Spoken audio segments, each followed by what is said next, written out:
I'm 34 years old. I have a bachelor's degree from Penn State in communications, and I can't get a job at a grocery store. 3 interviews, 3 rounds to be a janitor. This is how I show up. Breaking news as Intel announces plans to fire over 21,000 of their employees, eliminating 22% of their entire staff. Now, the interesting thing about this announcement is it seems like they're blaming their corporate managers or C-suite for these layoffs and not the Federal Reserve, again, which is very interesting. Now, we're also going to take a peek at the current and future warn mass layoff notices. And we're also going to talk about NASA's announcement of mass layoffs, firing over 3,800 of their employees or 20% of their staff. And I know what you're thinking. What about the alien mothership that's supposed to attack Earth in November? Now, we're also going to hear from several young adults, some even attorneys who can't even get a job at Target right now. And we're also going to end this video with a very special report and writing made by Mitch Vexler titled Silencing the Truth. And welcome back to Real Estate Mindset. You guys already know that this video is going to be absolutely bonkers. Mitch Vexler, sir, how are you today? You're going to find that what we're about to go through in this video, a person losing their job, C-suite issues, there's a little section in what I'm going to read, and it even refers to that as far as the press is concerned. So each one of these sections of this video are actually going to tie right back to people losing their jobs, why they're losing their jobs, what they can do about it, and the fact that you cannot be involved with people who are of no benefit to you. All this ties, you'll see shortly. Absolutely. And let's start by talking about the 21,000 employees that are about to be fired. Intel is cutting more jobs as CEO Tan tries to fix manufacturing missteps. Intel's workforce to shrink by 22% by year end. CEO Tan focuses on disciplined investments, factory construction slowdown. And when they say disciplined investments, I'm like, why is that new? Isn't that what you're supposed to be doing? Maybe I'm wrong. Number 3, Intel forecasts steeper Q3 losses despite higher sales expectations. Number 4, Intel's strategic missteps led lag in AI chip industry. The company has underperformed due to years of management blunders. It's fair. When they said that, I was like, wow, a little bit of truth here. Appreciate that. Intel has virtually no foothold in the booming AI chip industry that is dominated by NVIDIA, and its longtime rival AMD has been gaining share in Intel's mainstay personal computing and service semiconductor markets. Its ambitious and costly plan, and this is what doomed them, for a chip contracting business that rivals that of Taiwan's TSMC has failed to take off. Tan saying there are no more blank checks. And when he said that, the first thing I'm thinking is, what do you mean no more blank checks? You guys were writing blank checks? Now I wonder why you're in this problem. Every investment must make economic sense. We will build what our customers need when they need it and earn their trust through consistent execution. Again, when I'm reading this, I'm like, wait a minute. You weren't doing that before? You weren't doing that before. What were you doing? Normally, when we hear mass layoffs like this, the stock goes up, but not in this case, which to me leads me to believe that Intel is undergoing some massive challenges right now. Shares fell 4.5% in extended trading after the company's forecast steeper third quarter losses than Wall Street estimated. Tan also told analysts on a conference call that he believes Intel's so-called 18A manufacturing process, or the chip process, in which his predecessor Pat has deeply invested, could generate a reasonable return if it is used for Intel's own products. This goes on to say, as part of the job cuts, Intel attempted to take a surgical approach and remove layers of middle management. We took out about 50% of the layers of the company. So they're on a massive management firing spree right now. The company is cutting its workforce by 15% from 96,400 that it reported at the end of June. It plans to further reduce headcount to 75,000 employees by year end. That's down 22% from the end of 2024, which will be through attrition and other means, according to the company. Now, again, you guys, that's over 21,000 more employees.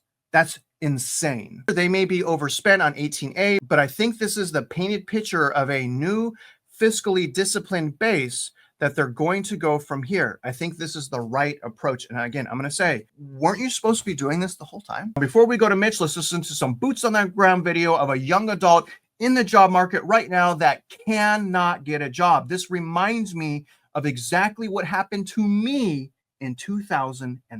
Honestly, why are people even getting degrees and going into debt nowadays when we can't even get the most basic level jobs? I just saw this TikTok and it was like, do you need a master's degree to be a receptionist because no one's hiring? Because nowadays people will apply to the most mundane jobs, if not with a master's degree, and still get denied because you're not what they're looking for. You're telling me I can't answer a phone? People always ask why I went to law school, and it's like the job market is so bro. I applied to so many jobs. I applied to Twin Peaks and got denied, okay? And like, I get it. I don't have very much serving experience, but I'm literally in law school. I've had multiple jobs. The only interview I could get is Target with a college degree. Like Target, and not even the position that I applied for, like basic level Target associate, okay? And people want to hate on DoorDash, Uber Eats, Uber, Lyft, different side hustles, social media, but like maybe if a job would pay more than $14 an hour with a college degree or enough to get an apartment, people would stop doing those things. Like, I'm sorry, but if I graduate law school and I'm not making enough money to have like a decent apartment, you in your debt, and also I'm marrying rich. That's what I went through when I lost my ability to be a loan officer during the global financial crisis. Walmart would not even hire me, and the amount of depression that led to, unbelievable. And then I was stuck with taking a job that I didn't like for years. It took me years to love what I did again. But my question, Mitch, is to you. So we know that the Federal Reserve is awful, that they're a backstop to the banks. We know that we're being taxed to death. We know that we're being frauded to death. But I want to talk specifically now about corporate greed and the C-suite.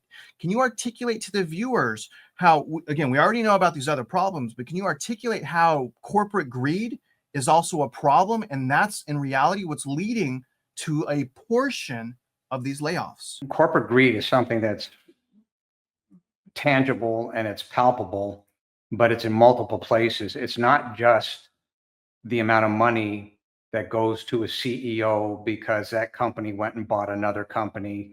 So that's one level of the problem. But we've seen through multiple companies that we've discussed the C-suite problem with, that the boards themselves are culpable in the problems at the company. So when you hire a board member and that board member is incompetent in terms of their ability to read a balance sheet or read an income statement, and the management of that company does not even know what the revenue per employee is, they've never even heard of that ratio, well, then that company is being run blind. So it's not the idea of having more employees to make a better company. That's foolish. That's stupid. What it is having the right employees to make an efficient company. And if you've got an efficient company that's running properly without layers of middle management, which we have picked on other companies in the past, if you don't have those layers, then all of a sudden you've got an efficient company and you are not subject to these mass layoffs because you know exactly what you're doing and you know where your growth models are. Over and above that, running a company by committee is near impossible. I've not seen it done. And somebody has to be responsible for taking action of that company. Now, if you say the company is too big and you've got different divisions, well, then you put somebody in charge of a division, and then that division chief answers to the CEO. But it's all got to stack. When you have these huge operations, you know, that's 75,000 employees here, whatever, it's very hard to track. And you cannot do it by committee. You must do it by people who are responsible for their actions. So it's the combination of the above. You got CEO problems, you got board problems, you have structural problems in the company itself, all three of which are leading to these massive gyrations in employees. Now let's show the viewers the Warn mass layoff notification system. And I'm going to start by showing you guys just the announced layoffs in July. And then I'm going to show you guys that you can also access the warn system to see like future layoffs. So I'm going to show you guys what the layoffs are going to be in September of this year. They've literally, not all, but many companies have already notified us that they're going to do more layoffs in September. Here's the Excel sheet right here from the WARN database for 2025. And so in July, what you guys are seeing here are all of the companies that have announced layoffs. Look at all of these companies. A lot of Intel. You see Intel right here. There's a section of Intel, Blue Cross Blue Shield, healthcare layoffs. This is just to the second week in July. I'm still going San Diego layoffs. I mean, you know, Kaiser, Management Training Corporation, more Intel, Whirlpool, Paramount Global, Hyatt, also FedEx and Wells Fargo's in here as well. I mean, look at this. This is only July and it ends here. What's absolutely crazy is if you go into warntracker.com, it tells you what the layoffs are in the future. It's crazy. Look at this. So Fidelity National Information is announcing they're going to do layoffs in September, saying September 15th, and it's going to be between 250 to 500 employees. Look at Corporate of Health.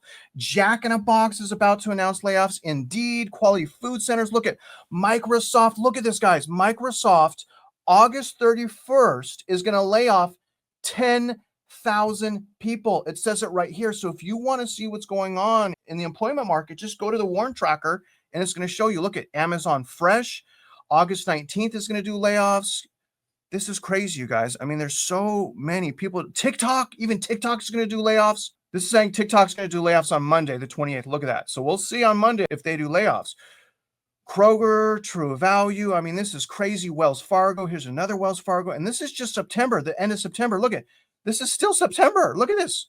Primo Brands. I'm going to scroll down and still primarily September. Look at this. Still September. And then we go to August. NASA fires 20% of the staff to make itself more efficient. And this is the second layoff since Trump took office. Roughly 20% of the workforce at the National Aeronautics and Space Administration, or NASA, is set to depart the agency, a spokesperson confirmed on Friday, making a significant shift as the space agency grapples with restructuring under the Trump administration's push to reduce size of the federal government. Approximately 3,870 NASA employees have opted to leave through the government's deferred resignation program. Though the agency noted the figure may change in the coming weeks as applications are finalized or withdrawn. After the resignation, NASA expects to maintain a civil servant workforce of about 14,000 employees. The reduction described by the agency as an effort to become streamlined and more efficient, and they should have been doing that the whole time. I'm saying right now, you should have been doing that the whole time, comes amid rising concerns and the potential impact on NASA's mission readiness and safety standards. But what about the mothership that's supposed to be here in November? They're going to have enough staff to take care of that little problem? Safety remains a top priority for our agency, just not budgeting, as we balance the need to become a more streamlined and more efficient organization and work to ensure we remain fully capable of pursuing a golden era of exploration and innovation, including to the moon and Mars. The latest round, launched in early June with a deadline to opt in by July 25th, saw around 3,000 additional personnel, or about 16.4% of the agency, choose to leave the program, designed to minimize the need for involuntary layoffs, officials said. Listen to these two videos. If you have gotten a job in this job market, can you please tell me what you did in the comments? Because I'm going insane. I just went through 2 months, 6 rounds of interviews with a company, made it to the very end. I was so sure I was going to get it, and I just got rejected. Nothing else has panned out. I've interviewed with the company I used to work at, other companies, all types of roles. I have an engineering degree. I was working at a really good company before this, and now I'm hitting 9 months of unemployment, and I'm going insane. I feel silly making a TikTok about this, but I don't know what else to do. I feel like I've tried everything. I was on LinkedIn messaging people. I've used my connections. I don't know what else to do. It is so dehumanizing being in the job market right now. I graduated college in the peak of COVID, and even then, it was easier to get a job in my field than it is now. I was working as a UX designer, designing software for public health services to track diseases, viral outbreaks, all that good stuff. And when Trump cut funding to the public health department, I lost my job. And prior to then, I was doing what most UX designers did, designing mobile apps, dashboards, any sort of application that a consumer might use.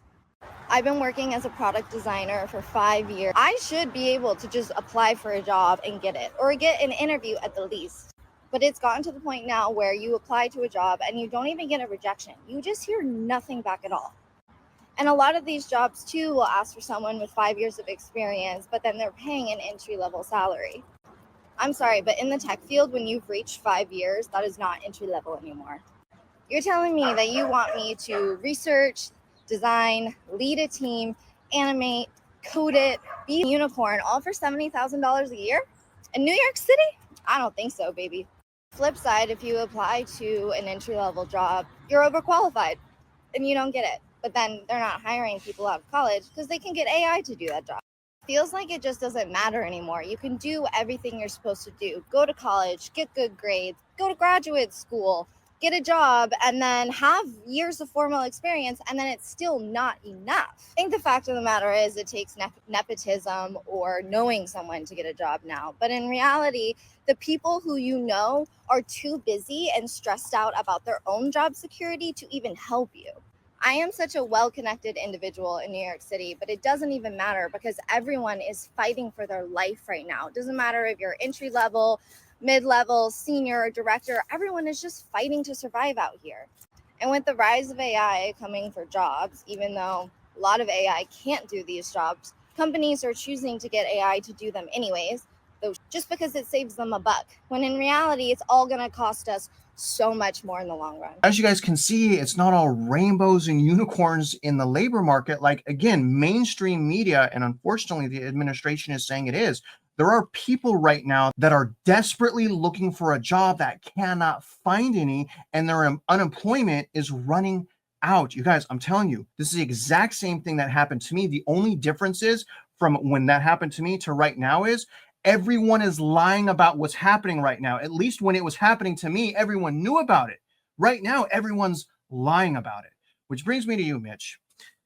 Can you articulate and can you talk to the people out there that are searching for jobs, and can you maybe give them some advice on how to improve their chances at getting a job in this toxic market? So one has to be myopic in the search for a job, but it starts before the fact that you even know you're going to lose a job or potentially lose a job. In the prior section, I talked about efficiency of a company. So if you look at yourself as being a mini company, then clarity starts to set in. So if you're networking nonstop and you're personable, how many people that are looking for jobs even have a business card?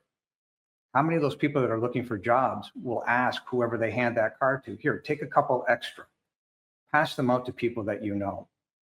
On the back of that business card should be this list of skills that you're capable of doing. On the front of that business card should be a URL. The URL links to your personal website where your personal resume is located.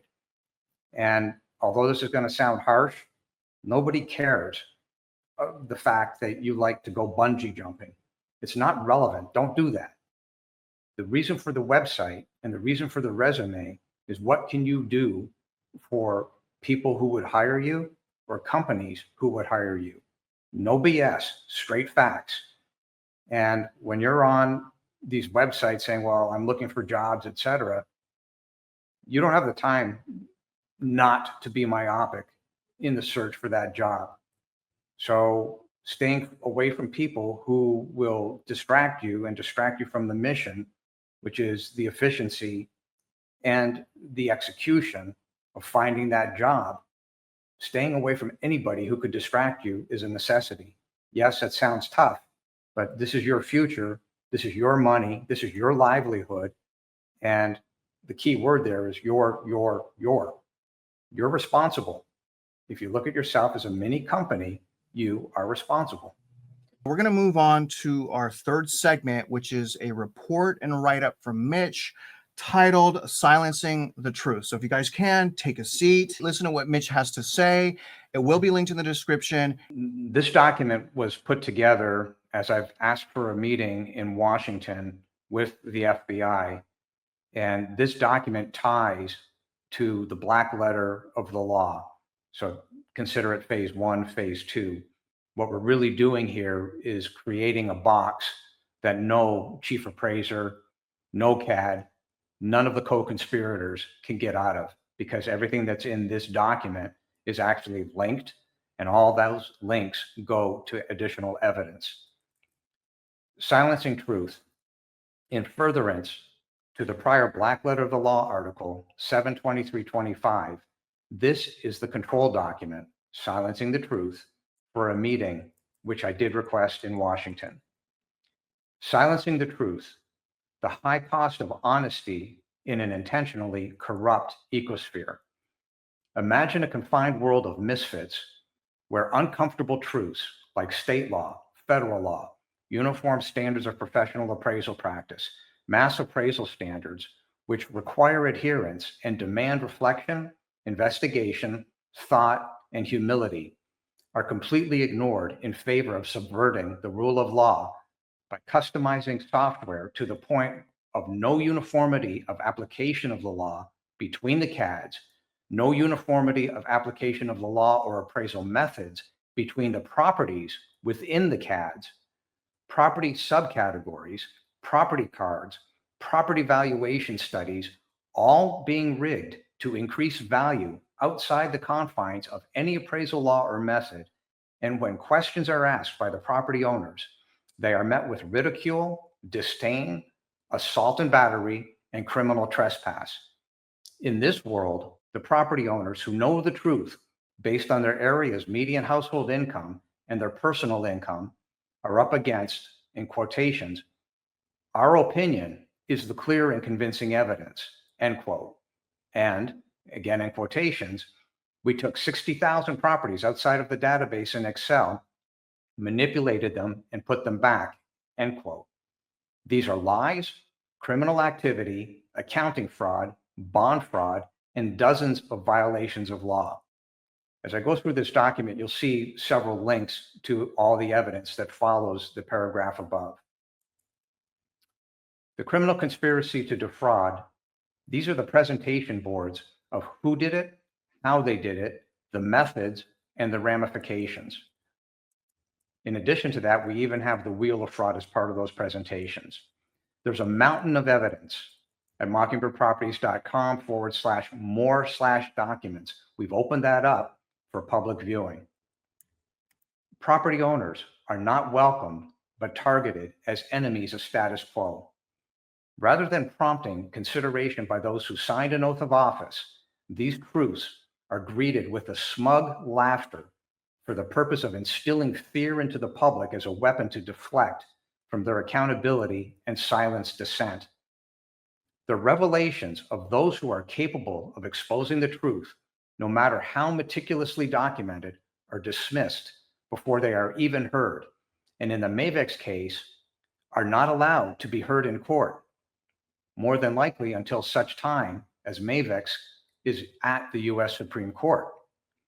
The behavior of those involved in the criminal acts and those who assist to cover up the criminal acts are not part of normal society. The public feeling overwhelmed by noise and misdirection at the hands of the registered professional appraisers, the central appraisal districts, the ARB members, that's the appraisal review board members, and the chief appraiser, turns away, unable or unwilling to discern truth from fabrication by the intentional actions of those who choose to collude against the property owners. The public is being deceived by an unethical, discompassionate set of criminals who rise to positions of influence and who ignore the very laws that they are duty-bound to adhere to, from which they create the alternative reality of increasing property values by over 100% in 5 years, from which there is no basis in fact, as the median household income did not increase even by 10% in the last 5 years. The truth, as created by the criminals and their co-conspirators, shaped not by evidence, but by the needs of the momentum, aka we need money to pay for the interest carry on the outstanding fraudulent school bond debts, contorted to fit agendas cloaked in, we need to do this for the children, leads to a Ponzi scheme of biblical proportions. This is reality. Apathy or fear must now give way to truth, and the truth must be brought forward by those being scammed, as without the truth, freedom, being your ability to afford the roof over your head and not be financially obligated to debts created by criminals, which can never be paid off, is a myth. And without the courage to face uncomfortable facts, civilization teeters on the edge of its own bankruptcy. It's important for everybody to go look at that cumulative compound calculator. That's you. That's everybody in the United States. The math is applicable across the United States. That shows what's going to happen in the next 30 years if this problem isn't resolved quickly. Repeal the real estate tax across the United States in favor of the uniform states sales tax. Everything we're doing in Texas is applicable across the US. See the bill to repeal the real estate tax in favor of the uniform state sales tax, which was delivered to Helen Kerwin last week, the Texas state representative. One of the dozens of benefits is the elimination of roughly $660 billion in Texas and roughly $5.1 trillion in the United States of outstanding fraudulent school district bond debt, which can never be paid off, as the median household income does not exist today, let alone tomorrow, to pay it off. This is a binary decision. Repeal the real estate tax in favor of the uniform state sales tax, or 37.8% of the household population will go bankrupt and or lose the roof over their head. The causation and exponential effects will spread throughout society. Beyond the courtroom, truth has been an engine of human progress. Innovation rests upon the truth, which is facts and math matter and always leads to better outcomes. We have the facts, law, math, and evidence as seen at mockingbirdproperties.com/DCAD, realestatemindset.org, and commonsenslaw.org. The criminals have their crimes, and there is no defense as the evidence of their actions is overwhelming. Those who do not study their history are doomed to repeat it. Study the Revolutionary War of 1776 to see the result of stealing money via taxation in violation of the laws of the land. Without truth, there is chaos. The purpose of a court is truth, to prohibit chaos. If the law does not exist to protect the citizens, then why are we, as property owners, paying real estate tax? Truth enables a social contract to function, and this is very much a societal issue. Furthermore, powerful institutions and members of those institutions play a significant role in the ongoing erosion of truth. These entities, via the pull of fraudulent levers, wield influence over economies, local, state, and national, and information channels from which to manipulate public perception and are not always motivated by a commitment to transparency.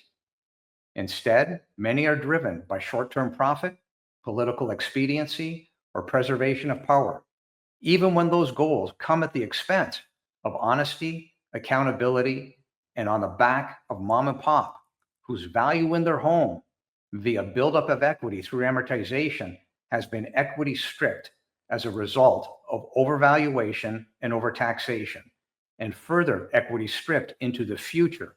See the compound interest calculator.pdf, from which the outstanding fraudulent school district bond debt, based on the implicit guarantee of mom and pop, can never, it's underlined and in bold, can never be paid but for the bankruptcy of the school districts. The fraudulent outstanding school district bond debt was created via accounting fraud by the criminals at the school districts and the real estate tax fraud at the CADs, which are partially owned by the school districts, all of which were sanctioned, and in this case by the state of Texas, which created its own version of Chevron deference And the same can be said for every state which has done exactly what the state of Texas has done. The format of law per state may vary, but the net result is equity stripping mom and pop across the state of Texas and across the country.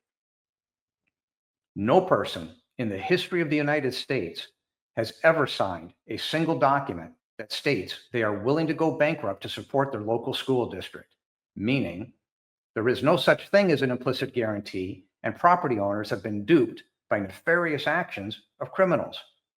Creating false debt and demanding payment, or we take your property, is the definition of RICO. And yes, it crosses state lines, which means the actions 100% conform to the requirements of RICO. The Supreme Court, in a 6-3 vote, killed a legal precedent known as Chevron deference.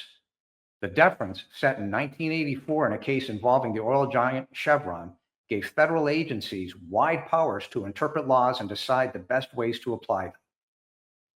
In ending the deference, the court has slashed the powers of agencies to interpret / dull the black letter of the law in favor of the government and not the people. The idea was that if Congress passes a law where something is unclear, or if there is a gap, it is up to the agency to fill the gap. In practice, that gave arms of the federal government, such as the EPA, the freedom to create and implement rules without fear of protracted legal battles and without fear of being held accountable. Well, that is exactly what is now happening in the state of Texas and across the United States, because the states have created their own version of Chevron deference. It's very important that you realize the Supreme Court killed it. They killed Chevron deference. This elimination of Chevron deference is a big win for society, as it is very easy to now see via all the links in this document the abuses that government, for the sake of government, can impose upon the citizens of any state or municipality, and specifically the path that the Mavex case has taken, where it has been prohibited from showing its evidence to a real judge. The Supreme Court has been paring back agency power in recent years, saying there are major questions of policy that Congress must explicitly detail in order for agencies to take action on them. Chevron deference, as a legal principle, however, has endured, setting guidelines for lower courts to follow.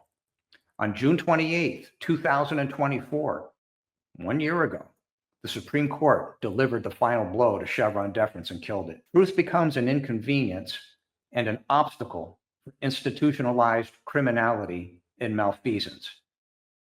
We have deposition testimony that after subpoena, Denton Central Appraisal District admitted they destroyed evidence. Requests under Freedom of Information Act for internal documents are being withheld from public scrutiny.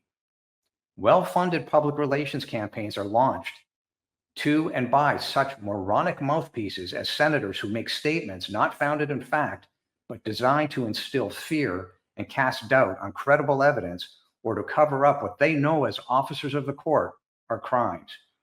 To be clear, those who are officers of the court, lawyers, who are aiding and abetting a criminal conspiracy to defraud, must be disbarred at a minimum. The math and the black letter of the law tells the truth. Without truth, society is on an imminent collision course with massive bankruptcies and possibly worse. Strengthen the pillar of truth. One of the issues I have noticed while trying to raise the awareness across Texas and nationally about the issues we discovered at the CADs and the school districts is that the press lacks the critical skills to navigate the information, and perhaps worse, in that it is a conscious decision not to disclose the information for sake of a predetermined narrative. Education does not happen by process of osmosis. For the press to be useful to society, it must undertake the investigations and education necessary to bring the truth to bear. The press and individuals must have the ability to identify reputable sources, understand the difference between news, facts, and opinion, and critically analyze what is being stated. Media bias is an instant red flag of credibility. Unfortunately, the media has proven that they must be treated with suspicion and that further thought is justifiable and necessary. Media literacy is necessary to expose the ills of society, which in turn empower individuals to become active participants in the solution. Why do 4 million plus people in Texas need assistance to feed their family? Repeal the real estate tax and solve the problem. Read Hunger, Assault, and Repeal the Real Estate Tax. It's at mockingbirdproperties.com/DCAD. The truth fosters accountability, compelling those in positions of power, whether in government, corporations, or cultural institutions, to act with integrity and transparency. It serves as a check on corruption and abuse, a force that holds the powerful to account and reminds them that authority is not a blank check. In the absence of truth, power goes unchecked. And as we have evidenced in the CADs and the school districts, the creation of fraudulent debts which can never be paid off. Without accountability, justice is for the privileged, aka the criminals. To combat this, all of us must become guardians of the truth.